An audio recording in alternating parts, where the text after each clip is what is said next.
जैसे कुछ लोग सोचते हैं कि शिक्षा के मायने क्या है।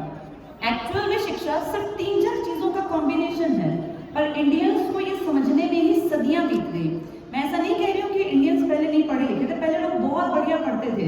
इनफैक्ट पहले तो एजुकेशन का मतलब ही प्रैक्टिकल जिंदगी में इस्तेमाल होने वाली चीजें थी, क्योंकि तब ये किताबें, ये पोथियां, ये सब नहीं पढ़ाई जाती थी। तब गुरुओं के पास जाके जब आश्रम व्यवस्था में बच्चे रहा करते थे तो जिंदगी कैसे जीनी है ये सिखाया जाता था।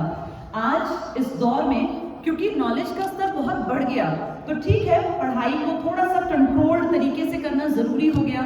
एक टाइम लिमिट बना दी गई, एक जगह डिसाइडेड कर दी गई। Formal education no doubt compulsory है, होनी चाहिए, पर मैं ऐसा महसूस करती हूँ कि इस फॉर्मल एजुकेशन में इंडिया में जिस ढर्रे पर पढ़ाई पिछले लगभग 50 सालों से 40 सालों से चल रही है, इसमें एक बहुत बड़े लेवल पर आमूलचूल परिवर्तन की जरूरत है। पढ़ाई हो कैसे? पढ़ाई की सबसे पहली नीड है कि वो इंसान को इंफॉर्मेशन दे। ये आज की जरूरत है। जितने लोगों के पास इंफॉर्मेशन होगी तो ही वो अपने अधिकारों के प्रति जागरूक होंगे। इंफॉर्मेशन को बहुत सारे लोग नॉलेज से साथ जोड़ देते हैं। हाँ, एक छोटे अर्थों में कहूँ तो ठीक है, जिस आदमी के पास सूचनाएं होंगी, जिसको जानकारी होगी, उसी आदमी को नॉलेज भी होगी। पर नॉलेज के मायने सिर्फ किताबी चीजें रट लेना मात्र नहीं है। नॉलेज थोड़ा सा बड़ा कॉन्सेप्ट है। जैसे पढ़ाई और क्या करे? ठीक है, एक बच्चे ने याद कर लिया कि भारत का प्रथम राष्ट्रपति ये था, या भारत में पहली महिला राज्यपाल ये थी, या भारत में इतने जिले हैं, इतने राज्य हैं, हमारे शरीर में इतनी मांसपेशियां हैं। लेकिन एक्चुअल में क्या सिर्फ इतना पढ़ भर लेने से वो इंसान कहलाएगा?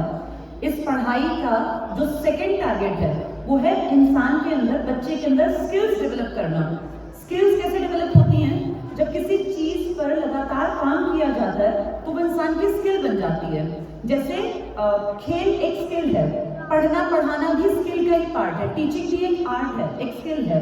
कोई बहुत अच्छी पेंटिंग बनाता है, कोई बहुत अच्छा डांस करता है, कोई बहुत अच्छा गीत सुनाता है, कोई बहुत अच्छा मंच संचालन करता है। ये सब स्किल्स के एग्जाम्पल है। स्किल की खास बात यह है कि अगर आप किसी विशेष क्षेत्र में लगातार प्रैक्टिस करते रहेंगे तो एक दिन आप स्किल को सीख जाएंगे।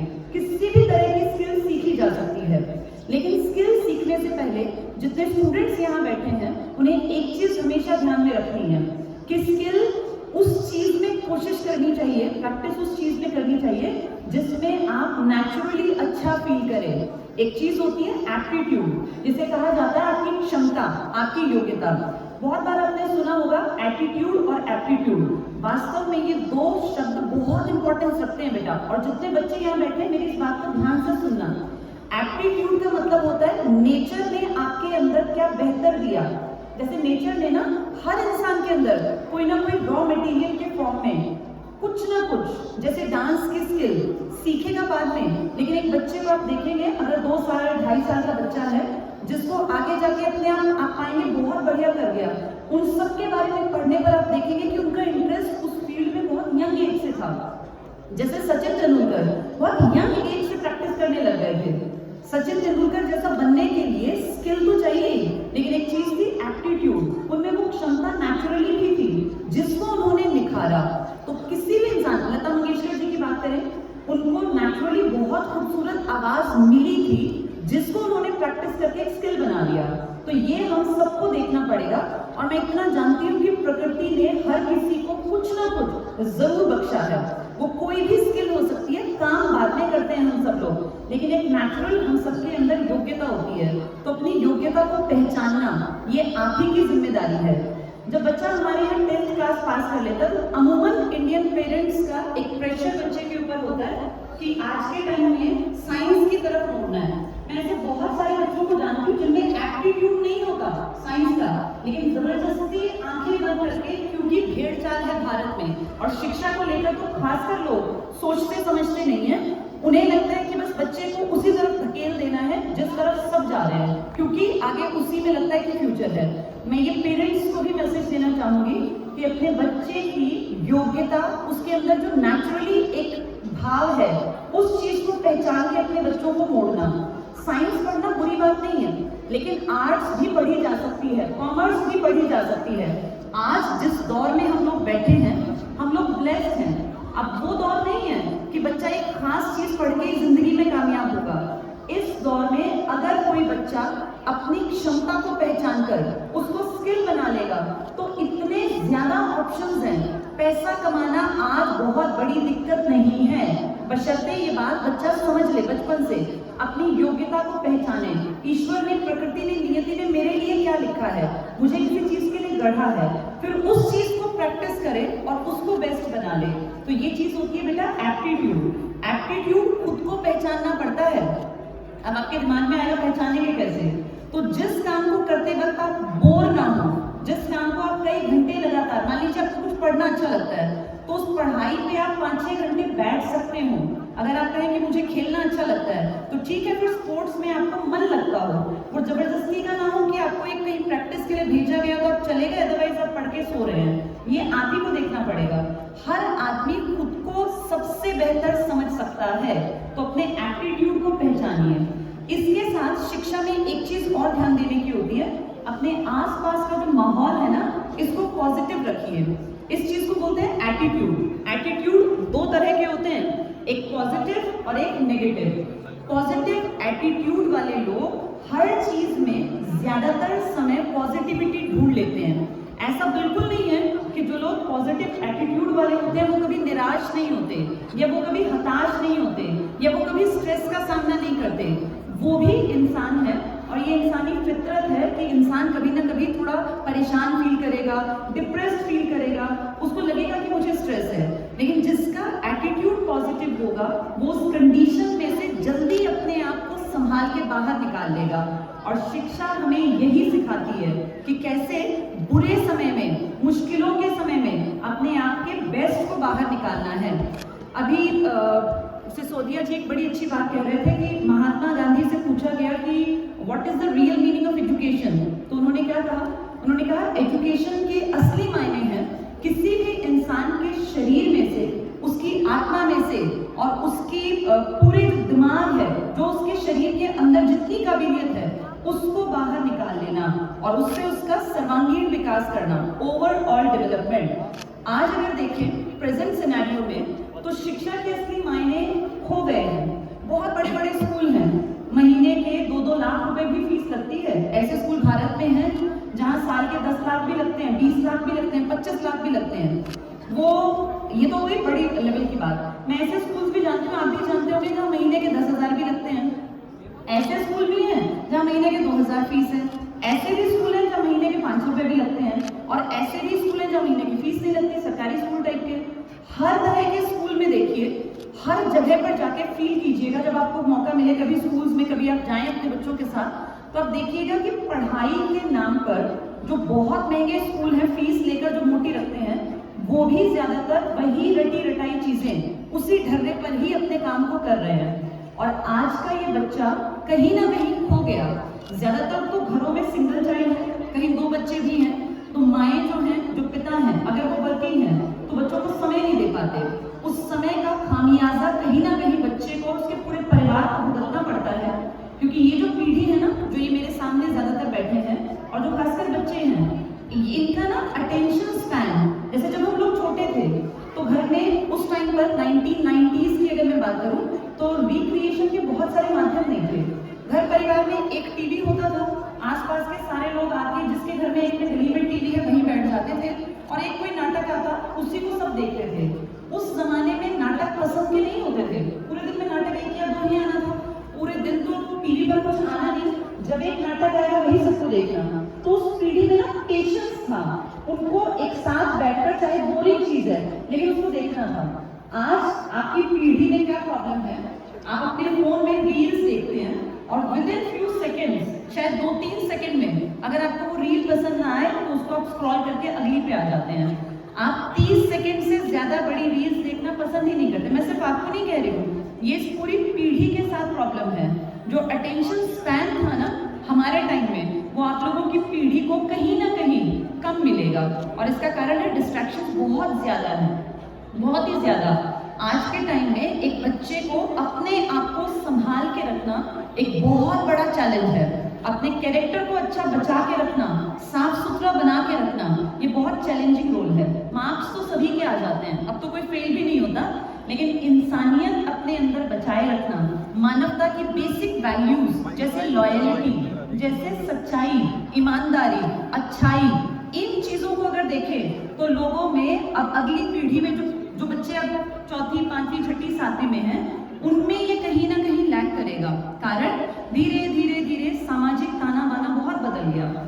जब हम लोग छोटे थे तो समाज एक जिम्मेदारी महसूस करता था कि अगर बच्चा कहीं बिगड़ रहा है तो उस सोसाइटी में उसके घर के आसपास के लोग ये हक मानते थे कि बच्चा अगर गलत रास्ते पे चलता दिखे तो उसको वहीं जाके पीट सकते थे, मार सकते थे। पेरेंट्स कभी ऑब्जेक्शन नहीं उठाते थे और बच्चा अपने आसपास के गांव में बुजुर्गों से भी डरता था। थोड़ा दबाव, ये दबाव नेगेटिव नहीं था, ये पॉजिटिव था। लेकिन आज अगर देखें पड़ोस में क्या हो रहा है ये किसी को मतलब ही नहीं है, और कोई मतलब रखे तो उसको लोग पॉजिटिव नहीं देखते। जो वो सामाजिक खूबसूरत ताना बाना था वो हमने इंडिया की सोसाइटी से लगभग खत्म कर दिया।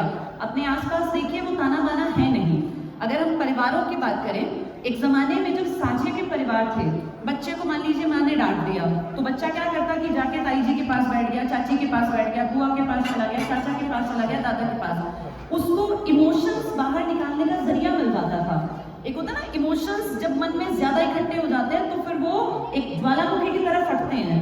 आज जो पीढ़ी है ना, इसके इमोशंस ज्वालामुखी की तरह है, अंदर ही अंदर दबते दबते दबते फाइनली क्या होता है, ज्यादातर बच्चे जब 17-18 साल की एज में आते हैं गलत स्टेप उठा लेते हैं।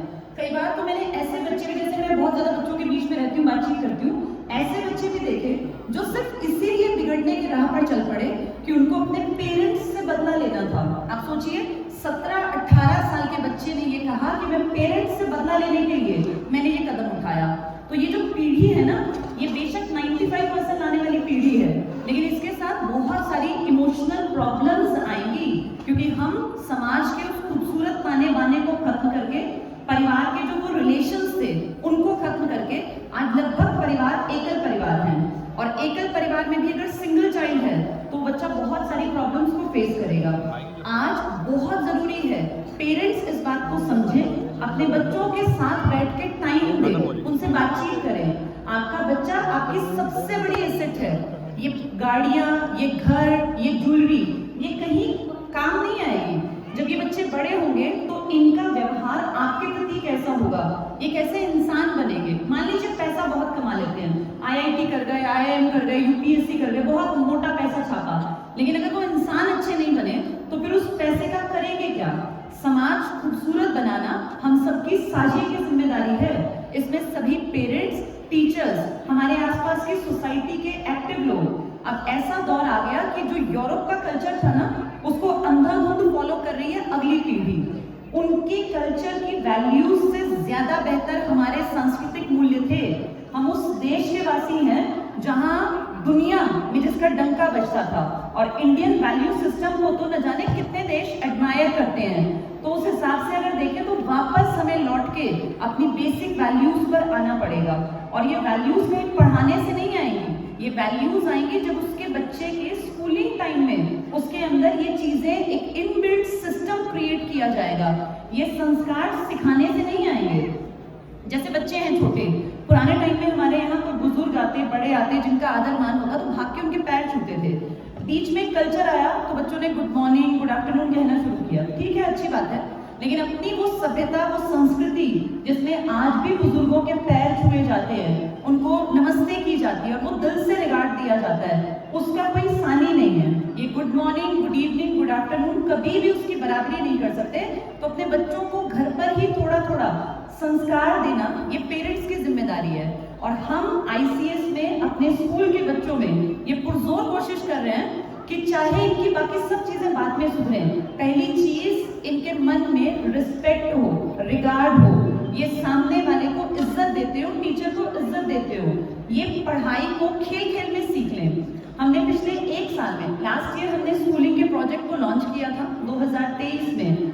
हमने इस पूरे साल में अपने बच्चों को हरियाणा के अलावा बाहर भी घुमाया। जैसे इन बच्चों को लाइफ क्या है वो सिखाया। हमने अपने बच्चों को बसेस में, प्राइवेट ट्रांसपोर्ट, जो ये पब्लिक ट्रांसपोर्ट है, प्राइवेट को छोड़ के अपने घर की गाड़ी, हमने स्कूल बसेस में बच्चों को नहीं खुआया। ज्यादातर टाइम पर हम अपने बच्चों को या तो रेल के थ्रू लेकर गए या फिर बसों में या फिर इस तरीके से आसपास की पैदल की जगह घुमा के लेके आए। इन बच्चों ने शुरू में थोड़ा शिकायत की, पेरेंट्स को जाके कहा हम थक गए, ऐसा है वैसा है, लेकिन फिर धीरे धीरे इनको समझ में आया कि लाइफ सिर्फ एक बंद कमरे में एसी ऑन करके, लाइट ऑन करके, टेबल चेयर पे पढ़ना जिंदगी नहीं है।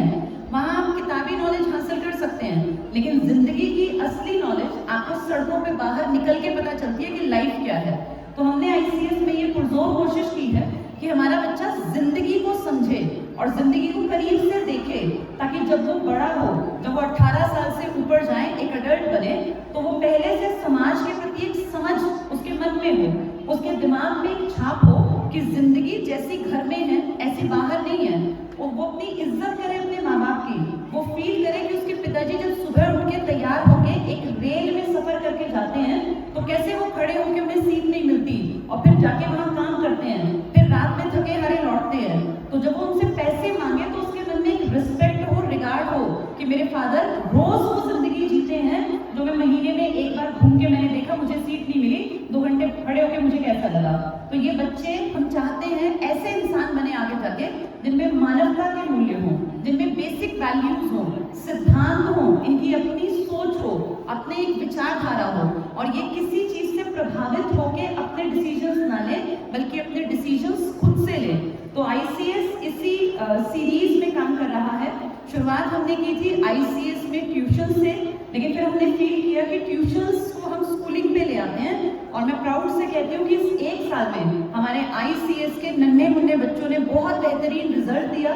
सिर्फ पढ़ाई में नहीं, ये इनका कॉन्फिडेंस का लेवल, इनकी प्रेजेंटेशन, इनका जो कम्युनिकेशन स्किल है, ये सब पहले से बेहतर हो रहा है और आने वाले सालों में हमारे बच्चे अलग से चमकेंगे। आईसीएस के चीते, आईसीएस के नन्हे मुन्नी जो ये फौज तैयार हो रही है, एक ऐसा टाइम आएगा जब ये बच्चे समाज में एक नाम खड़ा करेंगे और तब सिर्फ आईसीएस का नहीं, इस पूरे देश का उद्धार होगा। तो उसी दिन की कोशिश में हम लगे हुए हैं, हमारी पूरी टीम लगी हुई है। आज से 10 साल पहले बच्चे जागरूक नहीं थे, लेकिन आज बच्चे जागरूक हैं, पर जागरूक होने के साथ साथ ना डिस्ट्रैक्शंस भी बहुत ज्यादा हैं। तो ये आप स्टूडेंट्स को ध्यान रखना है कि आप रोज अपना 24 घंटे में से कितना समय सोशल साइट्स पर देते हैं।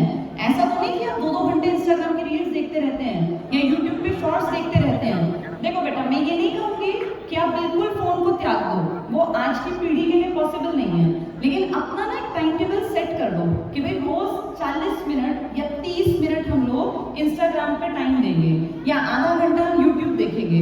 दिन का मैक्सिमम समय या तो अपनी पढ़ाई पर दो या फिर अपने पेरेंट्स के साथ बैठो या यार दोस्तों के साथ खेलने जाओ। जैसे लाइफ को जियो, ये लाइफ बोझ नहीं है। 24 में से 20 घंटे नहीं पढ़ना होता। 24 में से अगर हम ढंग के 6-8 घंटे पढ़ लेते हैं ना, तो भी अगर हम 8-8 घंटे के हिसाब से देखें तो 16 घंटे बच जाते हैं। उसमें से अगर हम नींद निकाल दें तो भी हमारे पास 8-10 घंटे होते हैं। उस 8-10 घंटे में अपनी लाइफ को जीना भी है। ये लाइफ बार बार नहीं मिलती। जिस उम्र में से आप निकल गए ना, वो आपकी बीत गई। तो उस लाइफ को खूब बढ़िया तरीके से जियो, खुश रहो, पॉजिटिव रहो और अपने आसपास ये देखो कि पॉजिटिव लोग हों, पॉजिटिविटी ही फैलाओ। जब अपने यार दोस्तों में बैठो तो हमेशा पॉजिटिव बातें करो, दुख भरी बातें, ईर्ष्या की बातें, जलनखोरी की बातें, बेईमानी की बातें ये नहीं करनी। हमेशा एक चीज याद रखो, रोज सुबह उठ के सोचो मुझे अच्छा इंसान बनना है, मैं आज क्या बेहतर करूं जिससे मैं एक अच्छा इंसान बन पाऊं। अपने कर्तव्य को, तुम्हारा इस टाइम कर्तव्य है बेटा खूब पढ़ना, तो पहली चीज है अपना कर्म पूरा करो, खूब पढ़ा करो, दिल लगा के पढ़ो। लेकिन उस पढ़ाई के बाद जब 8 घंटे आप पढ़ लिए, 6 घंटे आप स्कूल पढ़ लिए, 2 घंटे आपने एक्स्ट्रा पढ़ लिया सेल्फ स्टडी, फिर लाइफ को एंजॉय करो। अपनी मम्मा के साथ बैठो, अपने पापा के साथ बैठो, पूछा करो अपने पापा से कि पापा आज आपका दिन कैसा रहा, आज मम्मा आपने अपने दिन में क्या किया। जैसे बेटा मम्मा पापा जो है ना, ये भी एक टाइम तक ही हमारे साथ रह पाते हैं। उसके बाद जब आप बड़े हो जाएंगे, आप जॉब्स में चले जाएंगे, तो फिर कैसे इनके पास बैठोगे। तो डेली इनके पास बैठ के, जैसे जब तुम घर आते हो मम्मा तुमसे पूछती हैं कि भाई आज का दिन क्या रहा, मैम ने क्या पढ़ाया, लंच किया कि नहीं किया। ऐसे आपकी भी जिम्मेदारी है कि अपने माँ बाप से जाके पूछो। जब पापा शाम को थके हुए आए, कितने सारे बच्चे हैं जिनके फादर पब्लिक ट्रांसपोर्ट में ट्रेवल करते होंगे, थके हारे आते होंगे, आप उनसे पूछा करो कि पापा आज आपका दिन कैसा रहा। कभी कभी उनका मूड भी तुम्हें खराब दिखता होगा, तो भी बेटा